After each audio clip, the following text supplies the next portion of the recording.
뭐 눈에는 뭐만 보인다는 말이 있습니다. 동일한 상황을 봐도 사람에 따라 중요하게 여기는 포인트가 다르기 때문이죠. 제 경우에는 기독교 윤리라는 전공 때문에 성경을 읽어도 그러한 관점으로 바라보고 해석하게 되죠. 그래서 오늘 본문을 읽으면서 고민이 많았습니다. 만약 제가 아닌 다른 목회자가 이 본문을 묵상한다면 전혀 다른 해석과 결과가 나올 수도 있는데 제가 지나치게 저희 관점에서만 풀어낸 게 아닐까 해서요. 그래서 계속 고민하고 영상을 준비하기 망설였지만 시간이 지나도 다른 것들을 찾아낼 수 없었기에 조금 무거운 마음으로 묵상할 내용을 나누려 합니다. 예수님은 복음 전파와 병고침을 위해 12제자를 세상에 보내십니다. 지금은 훗날 사도라 불리는 12명의 제자를 보내시는 상황이고 누가복음 10장에서는 가르침을 따르던 70명을 한 번 더 보내시죠. 그래서 제자 파송은 총 2회였다고 볼 수 있죠. 두 번의 제자 파송에는 하나님 나라를 전파하고 사람들의 병을 고쳐주라는 공통의 목표가 있었지만 첫 번째 파송 그룹인 12제자에게는 특별히 귀신을 제어하는 권위까지 주셨지요.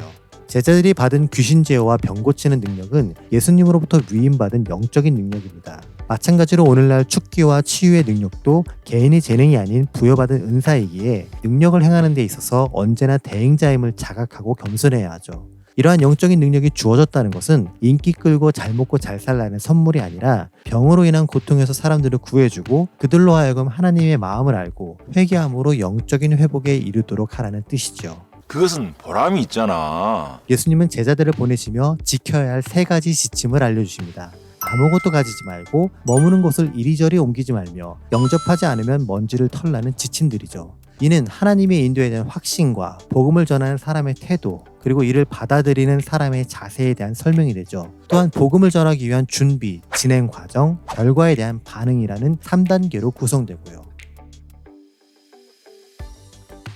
예수님은 복음 전파를 준비함에 있어 제자들에게 아무것도 가지지 말라 하십니다. 여행을 준비하는 사람이라면 그곳에서 어떤 일이 벌어질지 모르기 때문에 이를 대비하기 위한 물건들을 준비해야 하죠. 그게 현실적이며 바람직한 자세이고 그렇지 않으면 게을러 보이는 게 당연하고요. 그런데도 예수님은 제자들에게 다음과 같은 물품들을 준비하지 말라 하시죠. 두벌옷은 장거리 여행의 필수품입니다. 그들에게 있어서 여분의 겉옷은 우리에게 침낭처럼 바닥에 깔개이자 이불이 되기 때문이죠. 양식도 마찬가지죠. 일정 구간마다 휴게소가 존재하지 않았기 때문에 에너지를 공급하는 음식의 존재는 여행과 이동의 퀄리티를 결정하는 요소가 되죠. 만약 옷이나 양식을 미처 준비하지 못했더라도 돈이라도 넉넉하게 챙기면 원하는 만큼 여행을 지속할 수 있죠. 지팡이는 걸을 때만 사용하는 게 아니라 짐승들의 습격으로부터 나를 지키기 위한 무기로도 쓸 수 있고요. 그리고 이러한 물품들을 보관할 수 있는 배낭은 크면 클수록 많은 것들을 휴대할 수 있기에 든든하지요. 하나하나 따지고 보면 각각의 목적이 분명하고 사소하게 여겨지는 것들이 없습니다. 그럼에도 예수님은 이 중에 어떤 걸 빼라가 아닌 그 모든 걸 다 준비하지 말라고 하시죠. 진짜 이해할 수가 없네. 꼭 준비해야 할 것 같음에도 굳이 그렇게 하지 않아도 된다는 예수님의 조언에는 다음과 같은 의미들이 숨겨져 있죠.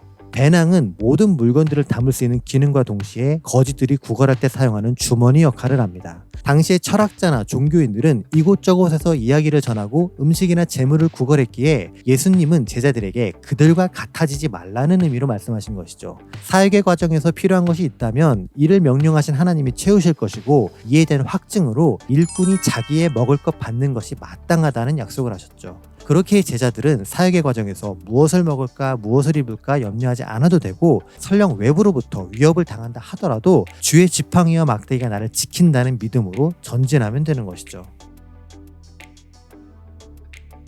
예수님은 제자들에게 만약 복음을 전하면서 어느 곳에 머물게 된다면 이리저리 옮겨 다니지 말고 한 곳에만 머물라 하십니다. 또한 제자들이 머물 수 있도록 선의를 베푼 가정을 위해 평안을 기원하라고 하시죠. 그들의 헌신과 제자들의 유숙이 하나님의 뜻에 합당하면 그 가정에 하나님의 은혜가 임할 것이고 그렇지 않다면 제자들이 기원한 평안이 다시금 제자들에게 돌아오죠. 이는 나그네를 사랑하고 배려하라는 신명기 율법을 주신 하나님의 뜻이기도 하고요. 이러한 문화적이며 종교적인 지침으로 인해 사람들은 철학자나 종교인 같은 사람들을 만나게 될 경우 그를 집으로 초대해 식사 교제를 나누며 더 많은 가르침을 받으려 했죠. 지난 영상에서 언급된 바리새인 시몬은 그러한 이유로 예수님을 초대했으며 이때 한 여인이 예수님께 향유를 부은 것이죠. 이에 대한 내용이 궁금하시다면 오른쪽 상단의 내용을 클릭하세요.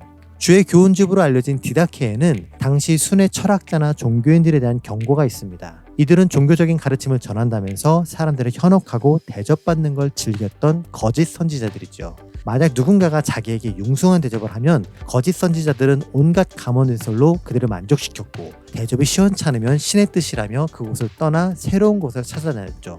이들은 여호와에 대한 신앙과 구약에 기록된 메시아의 등장, 그리고 손님 접대라는 문화적 특징이 믹스된 상황을 교묘하게 이용해 먹던 나쁜 놈들이죠. 그리고 그들의 후손 마냥 지금도 여전히 어딘가에서는 목사랍시고 하나님과 성경을 이용하고 거짓말 대충 23,000개에서 영적 은사니 능력이니 하면서 사람들 위해 군림하고 대접받는 것 이상으로 성도들을 빨아먹는 먹사들이 존재하죠. 다시 한번 분명하게 말씀드리지만 목회자는 성도들 위해 존재하고 천사 밑에 혹은 그 정도 레벨이 되는 특별한 영적 존재가 아닙니다. 오히려 목회자는 하나님의 말씀을 더 깊게 묵상하고 해석하도록 훈련받았고, 성경을 기준 삼아 영적인 의미를 분석하면서 하나님의 뜻을 추구하도록 연구하는 사람이죠. 에베소서의 기록처럼 사도, 선지자, 복음 전하는 자, 목사, 교사 모두 복음 전파와 교회의 사역을 위해 세워졌기에 목사가 성도를 지배하고 거느리며 섬김을 받는 자라 생각해서는 안 되죠. 따라서 우리는 목회자나 평신도나 교회를 교회되게 하는 임무를 맡은 사람으로서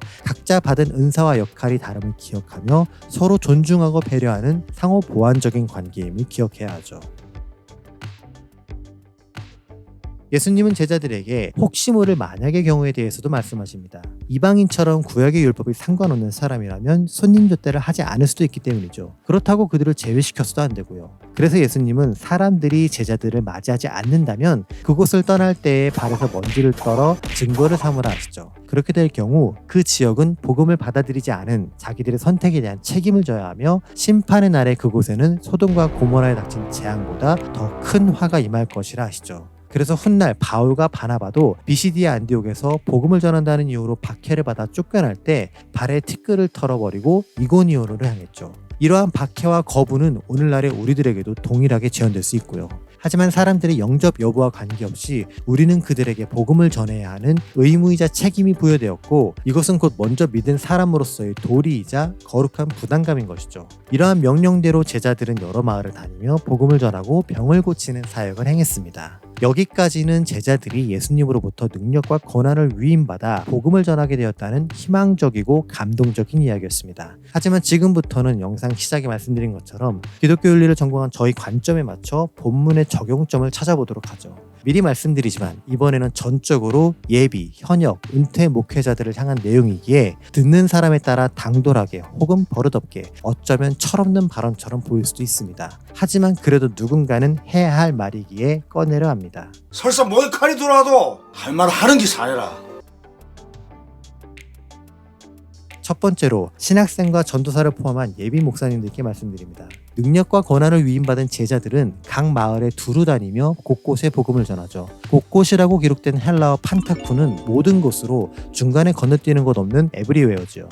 제자들은 복음이 필요한 모든 곳에 갑니다. 마찬가지로 오늘날 목회자들이 가야 할 사역지도 모든 곳이죠. 뭔가 시스템적으로 배울 것이 있고 사례비가 후하며 그곳에서 사역한다고 목에 힘줘 말할 수 있는 교회가 나의 사역지가 아니라, 아무도 그곳에 가려 하지 않고 나조차도 거부하고 싶지만 자꾸 마음이 쓰이고 외면할 수 없는 그곳이 바로 내가 가야 할 사역지죠. 그래서 전도사님들과 신학을 준비 중이신 예비 사역자분들은 교회 위치나 사역 인프라를 보고 최저가 쇼핑하듯 사역지를 골라가지 마시고, 여러분의 헌신으로 인해 단 한 명의 영혼이라도 바르고 신실한 크리스천으로 변화할 기회가 있는 교회를 선택해주세요. 지금도 어딘가에서는 다른 그 누구도 아닌 여러분을 기다리는 교회가 있고, 여러분의 달란트로 채워질 사역의 빈자리가 존재해요.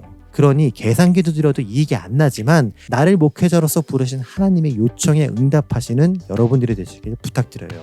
두 번째로 현직에 계신 목사님들께 말씀드립니다. 성경이 중요하지 않은 본문은 없죠. 기록된 모든 말씀이 다 소중하고 중요하기 때문에요. 그런데 안타깝게도 오늘의 본문을 목회자들에게 적용시켜 해석된 설교는 들어보지 못했어요. 전혀 없었다가 아니라 제가 속한 교회에서 들어보지 못했다는 거죠. 이러한 경험 없음과 놓쳐버린 기회가 저에게만 해당되도록 도와주세요. 교인들에게는 하나님만 의지하고 돈과 세상을 바라보지 말라는 설교를 실컷 하고, 정작 자신의 현실과 미래는 돈으로 채우려는 먹사가 아니라 설교한 내용을 삶에서 보여주고 입증시키는 목사님들이 되어주세요. 그래야 성경의 글자가 아닌 하나님의 말씀이자 진리로 바로 설 수 있으니까요. 다른 사람은 모르더라도 여러분은 예수님이 물품을 준비하지 말라고 하신 이유를 알잖아요. 그러한 도구가 수단이 없더라도 사역할 수 있고, 그분께 올인한 사역자를 하나님이 책임지신다는 걸 알고 있잖아요. 그러니 여러분이 알고 있는 그 내용을 삶으로 직접 확인시켜주고 보여주세요. 예수님이 제자들에게 진리를 실천하는 삶을 보여주신 것처럼요.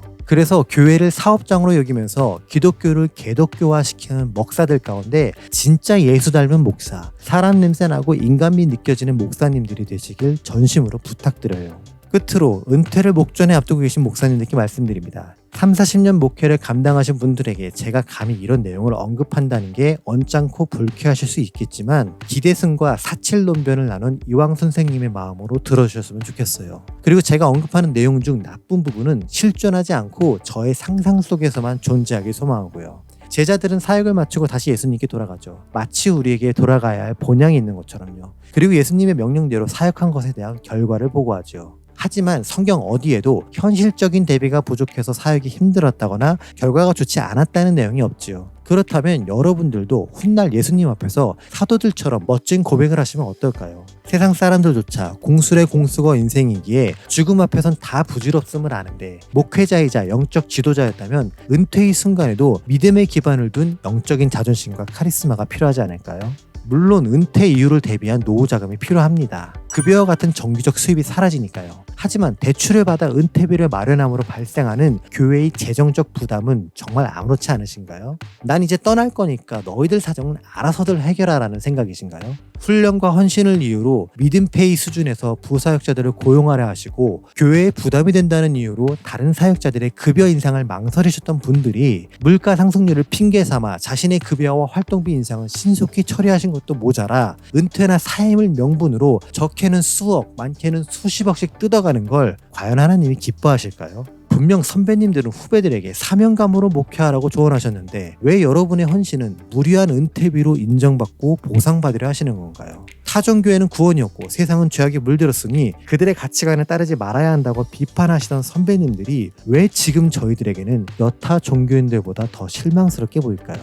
그럼에도 여전히 존재하는 지나친 은퇴 비용과 관행들은 선배님들이 언급한 하나님이 과연 성경에 기록된 그 하나님인지를 의심하게끔 만들고 있죠. 그래서 어쩌면 하나님이 종이나 청지기로서 목회한 것이 아니라 하나님을 팔아 성도들 사이에서 영적인 군주가 되려 한 게 아닌지 하는 위험한 생각이 들 때도 있고요. 아무리 이해하려고 해도 이해할 수가 없어. 은퇴는 선배님들이 걸어오신 30-40년의 사역 여정을 마무리한과 동시에 그동안 뿌린 것들에 대한 최종 점검과 수확을 확인하는 순간이죠. 그때 과도한 은퇴비로 움켜진 먹사로서 흐뭇해하는 모습이 아니라 기력이 쇠하지 않았음에도 하나님의 명령이기에 물러나는 모세 같은 목사님의 모습을 보여주세요. 그래서 저희처럼 아직 젊고 한참 사역해야 할 후배들이 그런 선배님들의 발자취를 보고 따를 수 있도록 이끌어주세요.